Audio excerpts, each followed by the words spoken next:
Hey, this is Isaac from Beef at Tacoma. Today's lesson is on hydration. So let's talk about why hydration is important. Okay. So a lot of times we wake up out of bed, and what do? Alarm clock goes off, snooze button, 5 more minutes. 5 minutes really helps us a lot.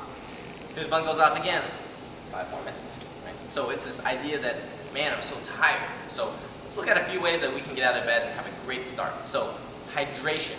Now, hydration is like I always tell my clients.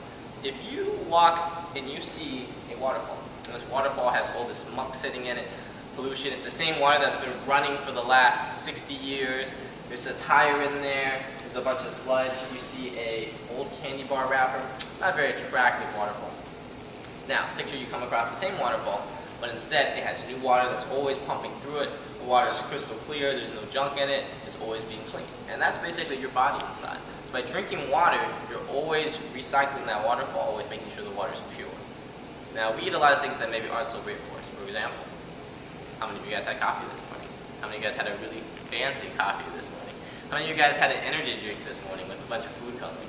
How many of you felt like, I might be a little hungover, I think I need a Gatorade, right? There's actually a lot of food coloring things in there that show that they may be linked to ADD and HCD, diabetes, things like that. So all these different things are cycling in your system, and you think you're hydrating, but we all know that coffee is a diuretic. Energy drinks are a diuretic. So now I'm not saying that you're not guilty of this. It's okay. We understand. And the thing with the 21-day challenge, we're just trying to change one thing at a time to make you better. So the first thing we're going to do is we're going to clean your waterfall out a little bit. So we're going to make sure that you get fresh water running in to take all the Gatorade, all the alcohol, all the coffee, all that thing out of your system. So how much water should we drink? If we look at it like this, about half your body weight in ounces. So obviously if you're a larger person, you're going to need more water. If you're a smaller person, you probably don't need as much water. Your waterfall is not as big. So half. What we're going to do, you'll see on the homework coaching lesson is, if all you're drinking is Gatorade right now, let's start with 1 bottle of water. Right? What is your confidence level? If I say on a scale of 1 to 10, how confident are you that you can drink half your body weight in ounces? You might be like, wow, right now I'm just drinking champagne all the time, so probably not very confident, like a 0. That's fine. How confident are you that you can drink 1 bottle of water?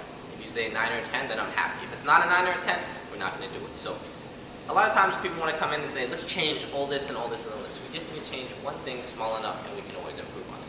So that's our coaching lesson, hydration. Half your body weight in ounces is ideal, but we're going to get as much hydration as you can get. Alright, so this might be 20 ounces, it might be 16 ounces, it might be 80 ounces. But that's the coaching lesson of the day, hydration. Thanks, this is Isaac from Beef at Tacoma.